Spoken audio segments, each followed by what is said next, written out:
something that actually threatens your safety. The problem is the mind can't tell the difference between what's real and what's imagined. And this is most noticeable when somebody's having a nightmare in the middle of the night. And if you've ever had that experience, Joy, or I'm sure your listeners have that experience, or at least know somebody who has. And it doesn't matter how crazy or ridiculous or stupid the dream may be, something really dumb like a cheeseburger and two hot dog friends chasing you down the street throwing rocks at you. It's not going to happen. Never going to happen. Or it could even be something super realistic like a war veteran having a PTSD dream about being back on the front lines, even though the war was 30 years ago. In both cases, neither scenario is real. It's just an imagined scenario within a dream while in deep sleep. But the mind thinks it's actually happening. You're cozy, comfortable, safe in bed, but the mind thinks you're being chased down the street by a gigantic cheeseburger, or you're back on the front lines. And so during deep sleep, it'll start to change your physiology. The brain will start to create that adrenaline, that cortisol, those hormones of stress and anxiety and fear. And adrenaline, you probably maybe heard those crazy stories of grandmothers lifting cars off of babies. That's adrenaline doing that. And so this is now coursing into your bloodstream. The brain creates these molecules called neuropeptides, hundreds of millions of these molecules dumping into your bloodstream from your brain. And these molecules send a signal of emotion to your body. That's why you can differentiate between different feeling states. You can tell. This is Joy Rowland, and you are listening to the Joyful Money Podcast. This is episode number 86, Overcome Fear and Anxiety, Program Yourself for Confidence with Craig Meriwether.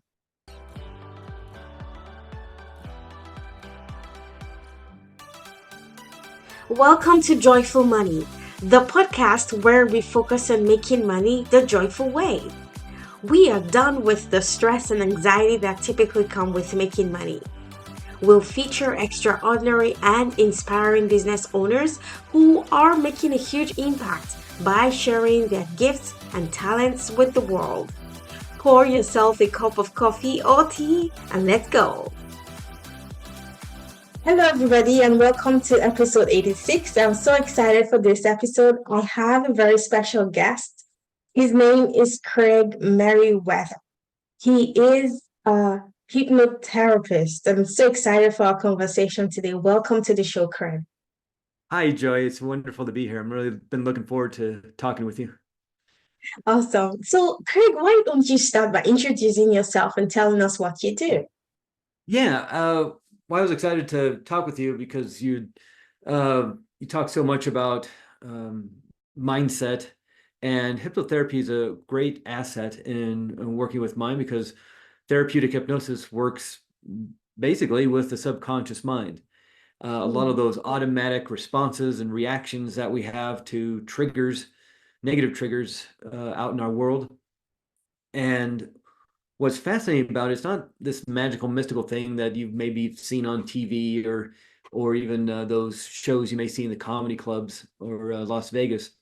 It's a extraordinary therapeutic tool because you have the ability to change the instructions that are within your subconscious mind, whether they got there through a traumatic experience or just mirroring what happened in the home as you're growing up, just stuff you learned while growing up, or just through life experiences, the way you respond to life. And you're allowed to change those anytime you want. You're the one who put them in there. And not to say that if you went through a traumatic experience that was your fault or it should have happened, but the way you hold on to that experience, the way you filed it, so to speak, in your subconscious mind, you did that probably unconsciously, certainly, and through trauma and terror and fear and anger, but you're the one who put it in there. Again, not to blame the victim or say it was your fault, but it actually becomes very empowering, because if you're the one who put it in there, then that means you're the one who can change it. And that's what's fascinating about this work. I'm not here to fix anybody. And, hypnotherapy in and of itself doesn't fix anybody. You fix yourself using these tools. And that's what's extraordinary about it. You don't have to go looking for someone else to fix you, which obviously if you need your appendix out, you want somebody to fix you and help you. You break your leg, you want to go to the doctor, you want to fix you. But in terms of a lot of this mindset stuff that we're dealing with, the fears and the anxiety, the anger, Mm. whether you know what it's related to or not. It's under your control. You can do something about it. And therapeutic hypnosis is a great way because by just relaxing a little bit, resting, you can quiet down that conscious level of mind and access the subconscious mind where all this stuff is held. So it's a really amazing technique, amazing modality for healing. Just not only emotional issues and thought processes, limiting beliefs, but also even physical issues. Does well with pain, healing acceleration. Lots of studies out there showing the efficacy of hypnotherapy. Again, not just with mindset issues and emotional issues, but with physical issues as well. So it's really amazing modality. Well, like this is a topic that really fascinates me, and I've opened myself up to understanding more about hypnotherapy. I know how effective it can be. Many times, many people struggle to make progress in their businesses because there is this script running in the background in the subconscious. And your conscious mind might say, oh, I want to make, let's say, $1 million per year. But in your subconscious, if you have a script that's running that keeps you stuck, makes you Yeah. afraid, when you lose confidence, maybe when you are about to make offers online and tell people about your products, you lose confidence, you don't take the actions that will get you the results you want. That's where the power of the subconscious comes in. And I love this so much because it's really not about just ranting affirmations every single day. We have to just go deep and understand why we have certain behaviors that kind of run in the background that we keep doing over and over again, regardless of what our conscious mind says it wants to achieve. So, for example, with weight loss, you hear people say, I want to lose weight, but over and over again, you see yourself in front of the fridge eating all of those foods you told yourself just 2 hours ago you weren't going to eat. So, like, I love this topic very much, Craig. I want you to tell us how would you use hypnotherapy to help people overcome fear, anxiety, and to build their confidence? Yeah, it's that's a great question. And because so many of us deal with fears, whether they're huge fears or just slight fears, the feeling state of fear and the feeling state of anxiety are actually warning signals to your Mm, body from your brain as controlled by the mind that there's danger in your external environment. And in and of itself, you never really want to get rid of fear and anxiety. That's mm, part of the human emotional spectrum, and we want that. We that fear keeps us from walking down that dark alley at midnight, even though it's a shortcut home. Uh, Take the long way home. Take the lighted streets. Take the crowded streets. That fear keeps us from getting in the middle of a fight in the street, or it's stepping too close to the edge of the Grand Canyon. The anxiety gives you that little trepidation that maybe there's something dangerous in your external environment, and that's great when there's something dangerous in your external environment, something that actually threatens your safety. The problem is the mind can't tell the difference between what's real and what's imagined, and this is most noticeable when somebody's having a nightmare in the middle of the night. And if you've ever had that experience, Joy, or I'm sure your listeners have that experience, or at least know somebody who has. And it doesn't matter how crazy or ridiculous or stupid the dream may be. It's something really dumb, like a cheeseburger and two hot dog friends chasing you down the street, throwing rocks at you. It's not going to happen. Never going to happen. Or it could even be something super realistic, like a war veteran having a PTSD dream about being back on the front lines, even though the war was 30 years ago. In both cases, neither scenario is real. It's just an imagined scenario within a dream while in deep sleep. But the mind thinks it's actually happening. You're cozy, comfortable, safe in bed, but the mind thinks you're being chased down the street by a gigantic cheeseburger, or you're back on the front lines. And so during deep sleep, it'll start to change your physiology. The brain will start to create that adrenaline, that cortisol, those hormones of stress and anxiety and fear. And adrenaline, you probably maybe heard those crazy stories of grandmothers lifting cars off of babies. That's adrenaline doing that. And so this is mm, now coursing into your bloodstream. The brain creates these molecules called neuropeptides, hundreds of millions of these molecules dumping into your bloodstream from your brain.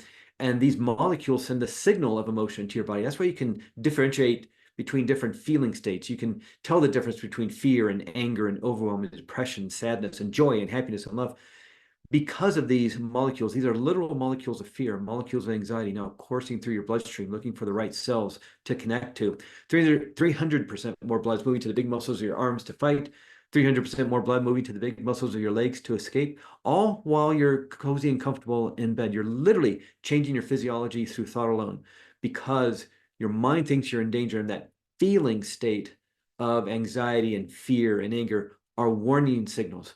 So if you're in a building and somebody pulls a fire alarm, the lights, strobe lights go off, the sirens go off, warning everybody that there's danger and you need to get to safety right away.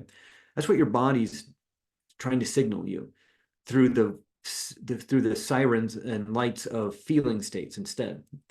And that anxiety is not there to, cause discomfort for the sake of discomfort and wreck your life and ruin your day. It's there to warn you that there's danger. The problem is, again, the mind can't tell the difference between a real safety issue or something that's just imagined. But through thought alone, you can change your physiology. So that's what we do through thought and through even plain pretend and using your imagination. We can change your physiology. And that's a big part of hypnotherapy, neurolinguistic programming, those kind of exercises and techniques. You can use that to change how you feel in your body. Now, a lot of those triggers are coming from issues that may have happened in the past. Your subconscious mind is for you. It's trying to protect you. It just may be doing so in a not very resourceful way, a very resilient way. It's trying to protect you. And to do so, it's using what you've experienced in the past as a guidepost on how to keep you safe.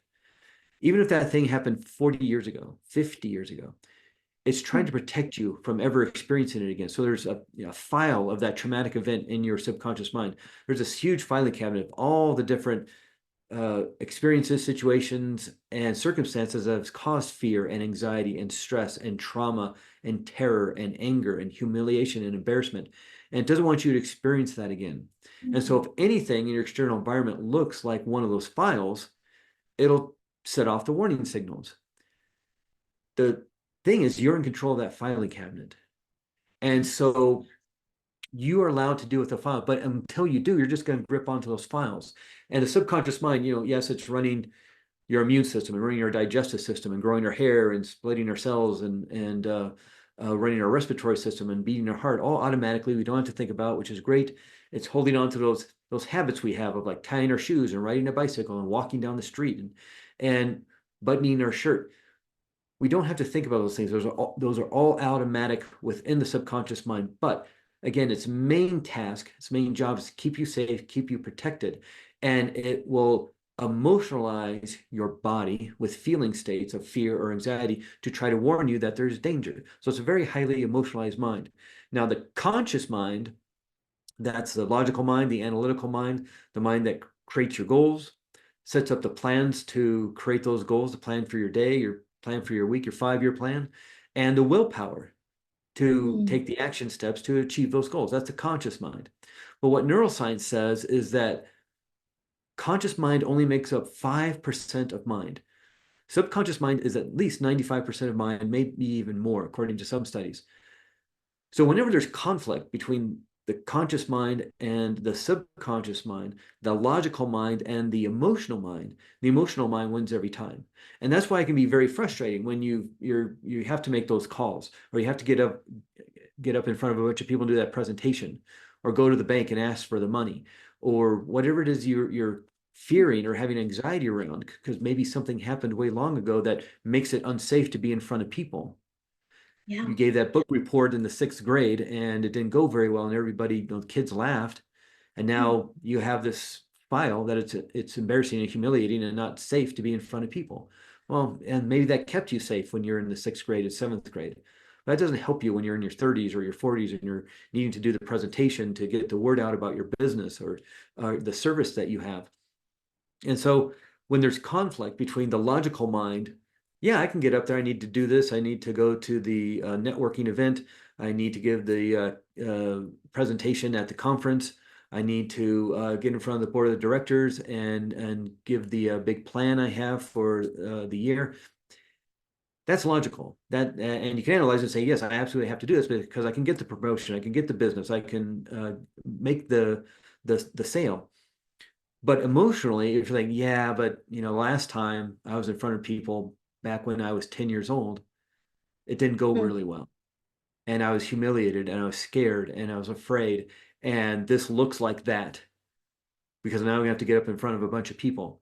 And so we're going to shut it down, and so your subconscious mind pretty much all unconsciously will shut it down and you get the procrastination or you get the fear or you run your car into a telephone pole on your way to the meeting and now you can't make it or you get sick the day before. mm, Logically it doesn't make any sense, but that's not the part of mind that's in charge. It's the emotional mind.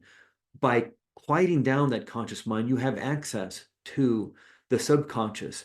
And if, let's say, for example, using the 10-year-old who, something happened at school and they were humiliated and embarrassed and kids taunted them for the next couple of weeks because kids can be mean, and that really mm, affected them. And that file is in the filing cabinet, but they have access to the filing cabinet and they can hold on to it if you want for the rest of your life, or you can shred it, you can do away with it, or you can rewrite it.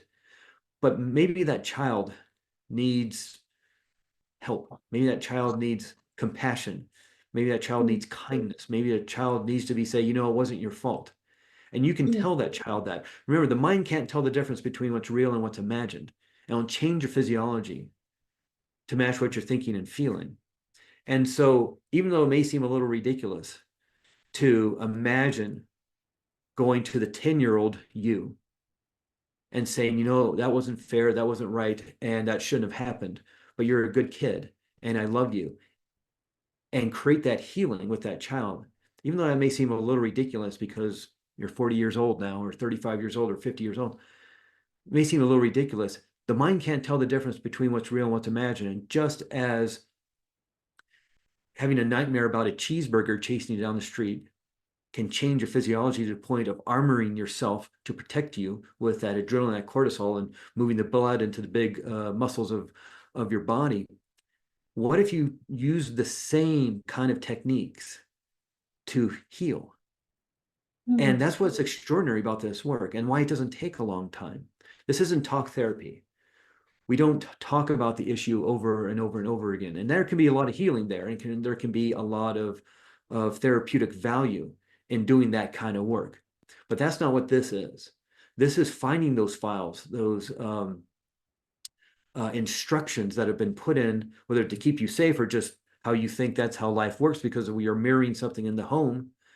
And that doesn't work for you, you're allowed to change it. And mm, by building the confidence of implanting those instructions and then practicing that confidence, and the easiest way to practice confidence is just to pretend you have mm, the confidence. And again, that seems a little ridiculous, and why would that work? But what is strongest within your mind is what you do over and over again. What you practice, you get better at. And we know this from playing the piano or the guitar or learning dance or learning martial arts or learning a foreign language, learning to ride a bicycle, learning to drive a car. What you practice, you get better at. But what if you're practicing anxiety? What if you're mm, practicing fear? And so a big part of the healing work is not only just what we do within a session, the healing we do within a session and the rewiring literally of the brain by creating new neural pathways to experience life in a different way. Not only do we do the healing work in session, but there's practice. Because again, what you do the most is what is wired into your nervous system, into your physiology, literally into your brain. And so why not wire confidence? Why not wire happiness? Why not wire strength and power? And simply by sitting on a couch and visualizing the success of getting in front of people. And let's just say, use the example of giving the keynote speech at a conference. Sitting down and just imagining how successful that's going to be. will literally Mm. wire that into the brain. There's a research study that was done back in the 90s. And that was right around when a lot of the SPECT scans and MRI technology, where we could watch a brain in real time, was starting to come online and be developed, and researchers had access to this equipment. And so a group of researchers wanted to watch the brain in real time as it learned something new. And so before that, all we knew about the brain was through sociological studies and autopsies. And so to have this technology that started in the 80s and 90s of being able to watch a brain with Mm. MRIs and SPECT scans and things like that was pretty extraordinary and opened up this whole new realm of research. So researchers wanted to watch a brain and learn something new. They picked piano, and they brought in a group of volunteers who didn't know how to play piano, and they showed them simple little exercises and scales and little songs you learn as a beginner. And those volunteers came in for 2 hours a day and played piano, practiced piano, all the things they were taught. They practiced piano, the scales, the exercises, the little songs. They had a second group who didn't learn anything about the piano, but just came in and doodled on the piano for a couple of hours every day for 7 days straight.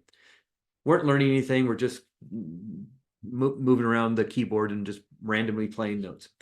They had a third group who was a control group, and they didn't do anything. They didn't learn anything new, because doing this kind of research, you want to compare and to contrast. Here's a brain that doesn't do anything, doesn't learn anything new. Here's a brain learning piano. What are the differences? Compare and contrast.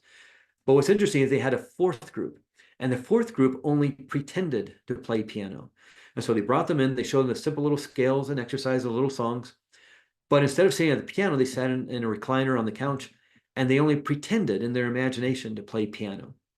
2 hours a day, 7 days straight. At the end of the 7 days, they hook everybody up to the MRIs to see how the brains changed. The control group didn't do anything. They didn't learn anything new. Nothing changed their brain. No big mystery there. The group that actually practiced piano, practiced the little songs, practiced the scales, practiced the exercises, they developed a new neural network in a part of the brain for music. They literally rewired their brain. And it looked like, oh yeah, they're learning music. Here it is in the part of the brain for music, new neural pathways, neurons connecting together, wiring together. Makes sense. Again, no big mystery there. They're rewiring the brain because they're learning something new. And then they're practicing that.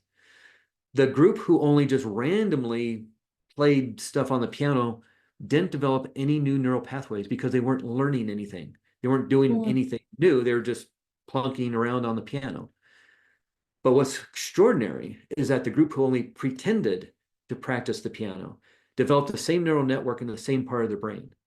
Even though they never touched the piano, their fingers never worked the keys, they never heard any music, they didn't read any sheet music on the piano. Their brains, just because they pretended they were a piano player, just because they pretended they were learning how to play piano, rewired their brains to look like they were playing piano. And so just through imagination alone, you can literally change your physiology, change your brain in measurable ways in just a short amount of time. If some of your listeners may be old enough to remember the 1970s and the Olympics, or if you're a fan of the Olympics, you may know that the Soviet Union was very dominant in gymnastics in the 1970s. They won everything. It was Nadia Comaneci, if you remember her, and all the extraordinary gymnasts from the Soviet Union. They won everything, the gold, silver, and bronze. They won all the world championships. And no one could figure out how they were so far superior to every other gymnastics team in the world. And in the late 70s, early 80s, some of the gymnasts, some of the athletes, and some of the coaches started to defect. And what they told the world is that they would spend at least 50% of their time in mental rehearsal. So yes, they would spend the time on the mats or the parallel bars or the rings or whatever event they were doing. They would practice that, and then they'd go sit on a couch. They'd go sit on a recliner, close their eyes, and run the routine in their mind over and over and over again successfully. And Uh-huh. maybe it was just the last 30 seconds of the dismount, or maybe it was just the triple spin, or maybe it's the entire thing, and maybe it's slow motion, maybe it's regular speed. But they'd run it over and over and over again. And now we understand why that worked so well, because they literally wiring success into their brains just by pretending they were doing it. And now I guarantee you that every single Olympic athlete, probably every single professional athlete, does some sort of visual rehearsal some sort of guided visualization for their event, whatever sport they're doing, whether it's baseball and they're knocking it out of the park, or it's football or soccer, soccer here in America, football the rest of the world, whether it's gymnastics, swimming, whatever it is. They're mentally, I guarantee you, they're mentally rehearsing because they know now that'll wire into your head. So why aren't we as business people doing that? Yeah. Especially if we have to go to the bank, especially if we have to go to investors, especially if we have to make that sales call. Why Mm, not mm, spend the day before you have to do a sales call, or give the big speech, or give the presentation at the big meeting? Why not mentally rehearse successfully doing that? Now, maybe an hour before the meeting, you're not really going to rewire your brain, but what if you did that for a week or two beforehand, let alone do it every day for a year? Just spend 5 minutes. The thing of it is, what if you can do that for playing piano, if you do that for gymnastics, if you do that for any sort of sport or even business, you can wire yourself for success. What if you're not? What if you're visualizing failure? What if mm, you're thinking about all the things that are going to go wrong? What if you think about you're going to give that speech and the people are going to laugh at you? Are you not then wiring failure into your brain? And so that's what's so extraordinary about this is a lot of this stuff happens unconsciously, but if you can take control of it, and therapeutic hypnosis is a great way to deal with the deeper issues of the hurt and the pain and the trauma. Maybe there was that thing that happened when you were a mm, child that has affected the way you view the world and your safety and comfort in the world. Hypnotherapy is mm, great at doing that, but you also have the ability to work this stuff at home as well. And so if you do have that meeting coming up, or the sales call, or the keynote speech, or whatever it is you're doing, what if you spend some time mentally rehearsing how well that's going to go? And then you mm, can literally wire that into your brain. And it doesn't take long. Within a week, those piano players had showed visible signs of rewiring their brain, neurons connecting together. And there was a study that was done by the University College of London that came out a few years ago. And it says it takes 66 days to create a habit, an automatic habit within the subconscious mind. This doesn't take long. This doesn't take years and years and years. Within a week, you could have literally rewired your brain, and within about 8 weeks, you'll have a new habit of confidence, a new habit of happiness, a new habit of strength, of power, of confidence, whatever it is you want. You can have it. It does take some effort. And a good example of this is the Dalai Lama still meditates every day. The man's 89 years old. The Dalai Lama, the head of the Tibetan Buddhist spiritual community, he still meditates every day. And if you read his books, he talks about the anger, he talks about the sorrow, he talks about the despair of what's going on in Tibet. The Chinese government is still bulldozing down monasteries to build roads and other government buildings, and arresting his monks and torturing his monks. That's still going on. And of course, mm, as a human being, he's going to feel despair and anger around that. It'd be strange if he didn't. But he doesn't mm, want that to be who he is. So every day he practices loving kindness and compassion. That's who he wants to be. That's his essence. So every day he still practices loving kindness and compassion meditation. And if anybody was to have it down by now, you think it'd be that guy. He's not married. He doesn't have any kids. He has a staff of people to meet his every need and want. And yes, he's running this huge community, this organization, but he doesn't have a lot of the other life issues that a lot of us deal with. Small yeah, children, teenagers, kids in their 20s, elderly parents, let alone running a business or your career or your service, whatever you're doing. He still finds time to practice every day. Yes, he has a staff of people to make sure he has that time. But again, if anybody was to have it down by now, you think it'd be that guy. And yet he's mm, still practicing. 89 years old. He's pretty much probably been practicing since he was a little kid, 6, 7, 8 years old.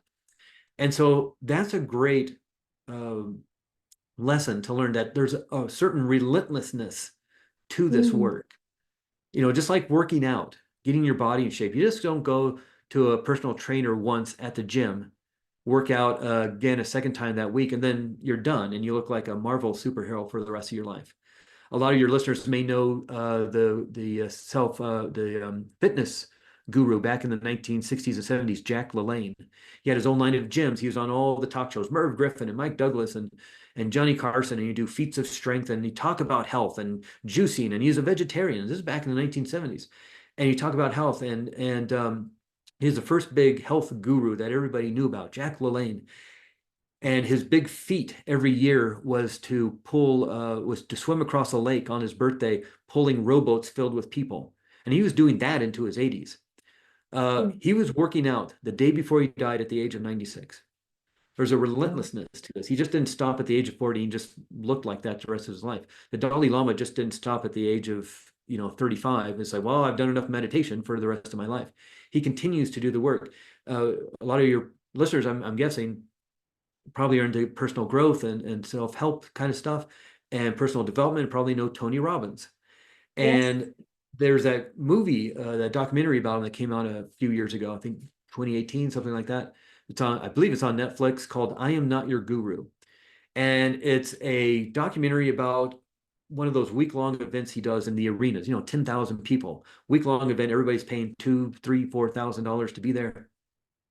And it shows just what happens back behind the scenes, as well as him on stage and working one-on-one with people in the audience, but also shows him in the morning after he gets up, and he's doing his physical exercise that he needs to do for himself. And he does the cold plunge, he does the little jumping on the little trampoline to awaken his adrenal glands.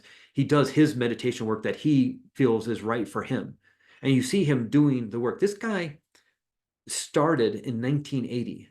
That big breakout book of his, Awaken the Giant Within, came out in I think the late 80s, early 1990s. But he started in 1980, 1981. He's been doing this work for 40 years, and he's still doing it. And you Mm. see him backstage, he's talking to the producers and the event managers and the people who run the small groups and the breakout groups. And then he goes out on stage and he becomes Tony Robbins. But what's fascinating to me about it is that right before he walks out on stage, he puts himself in state. Just like Mm. an athlete puts themselves in the zone before they walk out onto the field or go to get up to the starting line or whatever event they're doing. They'll put themselves in that zone. They'll put themselves in state. And he does that before he walks out on stage, because no one, he's a father, he's a husband, he's a business person. He's got tax issues. He's got to talk to his accountant. He's got to figure out where they're going to go next year for events and start booking that. He's got to talk to his kids because there's trouble at school. He wants to plan to go out to dinner with his wife, but nobody wants to see that Tony Robbins. I'm sure he's a nice guy, but you just Mm. drop down, $4,000. You want to see the Tony Robbins. And so he makes sure he's that person when he walks out on stage. So he puts himself in state. This guy's been doing it for 40 years. He not only still does the meditation work and the physical work to keep his body where he wants it to be, but he's also putting himself in state to be the Tony Robbins before he walks out on stage. And so we all have these various hats we wear. I myself, I'm a husband, I'm a father, I'm a son to my parents who are getting older, but I'm also a hypnotherapist. But I run my own business. I have to do social media marketing. I have all these different parts of me, these different hats I wear. But I want to make sure when I walk into a session with somebody, I'm Craig Meriwether, the hypnotherapist, who's going to Yeah. help this person fix themselves and facilitate that healing that they're going to do themselves. I don't want to be the father. That'd be very inappropriate.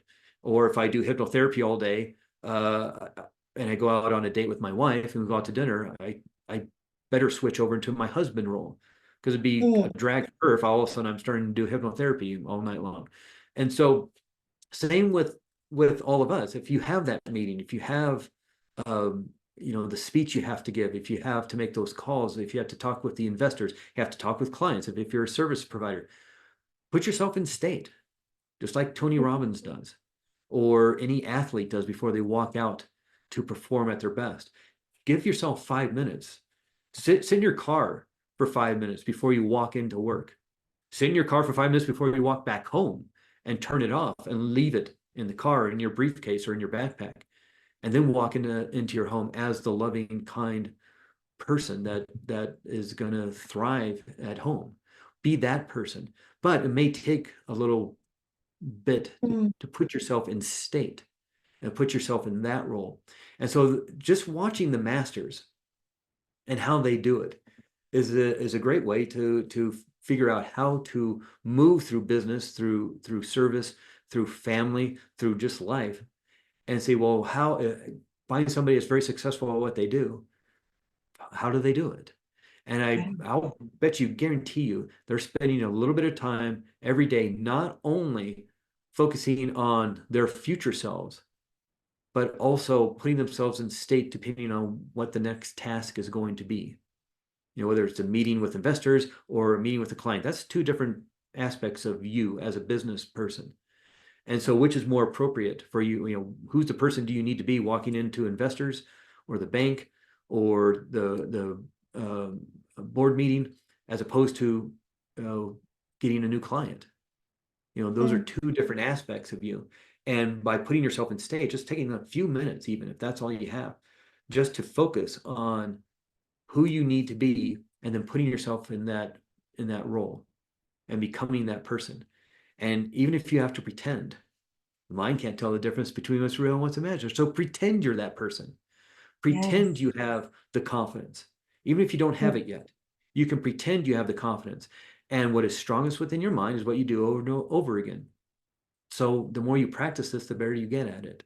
And so if I was to leave, I know we're kind of running up against time, but if I was to leave somebody with just one piece of advice, first off, it doesn't take months and months and years to create this change work. And while it's super important to talk about what you're going through and to have that second pair of eyes, especially in business, but even like relationships and things, just going to somebody, get some advice about how to deal with the relationship issues, family issues, just how you're feeling. That's super important. But in terms of creating change work of even deep healing, doesn't take months and months and years. Just as instantaneously as that trauma or that hurt was created, maybe back when you were a child, why wouldn't you be able to heal it instantaneously? Why do you think that would be true? Who told you that was true? And what if it wasn't true? What if your subconscious mind was that powerful? And I've seen healing, as many therapists and hypnotherapists have seen, people do extraordinary healing of hurt and pain they've been holding on to for 40, 50, 60 years, and just let it go because it was time. And they got rid of that file and they put in new instructions, and you're allowed to do that. You have the right, you have the ability, you have the power to do that. And that's how amazing you are. And so again, if I was going to leave, just with one piece of advice, take some time every day and practice who you want to be. And if you're noticing those blocks, if you're noticing that fear, you're noticing that anxiety coming up, you're thinking about, okay, I'm going to get up and give that speech, and all of a sudden this whelm of anxiety and fear come up. Okay, yeah, there may be something there that you need to work on, because if those warning signals are being that loud, that is actually preventing you from scheduling that speech or the workshop or the event that you have to do. If it's getting to the point where the anxiety and the fear is so loud that it's preventing you from moving forward, then yes, there may be some deeper work that needs to be done that's unconscious to you. And that's what people can find frustrating about talk therapy, not to disparage another therapy that can be very helpful. But if you're not aware of what the problem is, How talking can you? about fears is not going to help you. And I hear that from a lot of people. I hear it helps a lot of people, but also I get a lot of people say, I went to talk therapy for a couple of years and nothing changed. It's because you're talking about a problem or several problems, but you're not talking about the problem because it's unconscious. But then it's within that 95% subconscious mind filed away in the filing cabinet. And you may not be aware of what it is, because maybe it did happen when you're 2 or 3 or 4 years old. And even if it's that young and you were a child and you can't remember that far back, your subconscious mind knows exactly what the problem is because it's trying to protect you from it. And that's why we don't work with the conscious mind in hypnotherapy. We work with the subconscious mind where the problem is held. And that's why, again, this work doesn't have to take months and months and years. We can do this with, generally what I tell people, 3 sessions, 4 sessions, and we're done. That's how I want to say it's easy, because sometimes it's deep work, but it's transformative work, and it's healing work. And your subconscious mind is powerful enough to know what you need to heal. So not only do you know what the problem is, even if it's unconscious, you know what the answer is too. You know what to do to heal. And that's what I was saying before. I don't go fix anybody. And in and of itself, hypnotherapy doesn't fix anybody. You fix yourself because you know what the problem is. And more importantly, you know what the answer is. And so Wow. that was me on a big, huge monologue for about half an hour. But I love talking about this because the power people have is extraordinary. And many people don't just realize it because they're not told. And we have, especially here in maybe the Western world, we have this, we look for other people to help us. And of course, Mm, yeah, break my leg, I'm in a car accident, I have appendicitis, take me to the doctor. mm. But sometimes this deeper hurt that we have in our heart, in our Yes. soul, in our emotional hurt and pain, we're allowed to deal with that ourselves. And again, Mm, it's your fault or that it should have happened or to blame the victim, but that hurt and pain was installed by you. Those instructions on how to react and feel about that situation, even if it's now unconscious, was put in there by you, which makes it very empowering because, well, if you're the one who put it in there, that means you can mm. take it out. And so Wow. we are that powerful. And if you know, if you have a slight idea of who you want to be, you can start practicing that today. And Mm, you will wire that into your brain, into your neurology, into your physiology, into your brain, into your nervous system, into your body. And practice, practice, practice. Like I said, there's a relentlessness to this. Ask the Dalai Lama when you stop meditating. Ask, you can't anymore, but could have asked Jack LaLanne when you stop working out. You just keep doing the work. Ask Tony Robbins when you stop doing the work. Just keep doing it, and you will get there. wow. This is so profound. I love this topic so much. So I know many people are listening and they're like, okay, how can I take this further? How can you help me, Craig? What Yeah. would you say to Probably the two best places if you want to find out more about me and what I do, or even, let's talk over the phone about what you want to work on. I live in Arizona. I live in Flagstaff, Arizona, up in the mountains at 7,000 feet. We get snow. I do a lot of shoveling every year. And the name of my hypnotherapy business is Arizona Integrative Hypnotherapy. If you just Google Flagstaff Hypnosis, on Google, Flagstaff Hypnosis, I'll come up, you'll see it, Arizona Integrative Hypnotherapy. I also have ACE Any Test. That might be a little easier to remember. ACE Any Test, which is my test anxiety course, but you can also find me through there. Okay, so listeners, don't worry. I'm going to add all of those links in the show notes. If you're listening on Apple Podcasts, Spotify, or YouTube Music, they'll be in the show notes. And if you're watching on YouTube, they'll be in the description. This has been such a profound session for me because many of the things you talked about, I can relate, like all of my childhood trauma that's been holding me back. I want to release them, but somehow they keep running in the background. And like you said, I tell myself it wasn't my fault, right? Like, so I need to let go of that trauma so I can ascend into the person I want to be, which is this happy, free, wealthy woman. And that's why I said I have been exploring hypnotherapy as well. And this is a field I think a lot of people will benefit from. So I'm very glad we had this conversation today, Craig. Me too. I'm Any glad last you invited me onto the show. I before I let you? appreciate it. Yeah, Yeah. go ahead. Just because I appreciate you inviting me onto your show, and it's fun talking with you. Awesome. Thank you very much.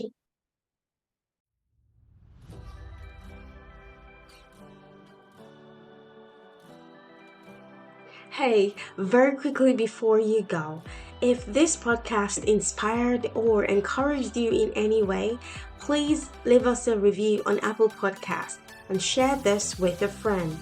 It means a lot to us, and we appreciate your kindness and generosity in doing this. We'll see you back here on the next episode. Bye bye.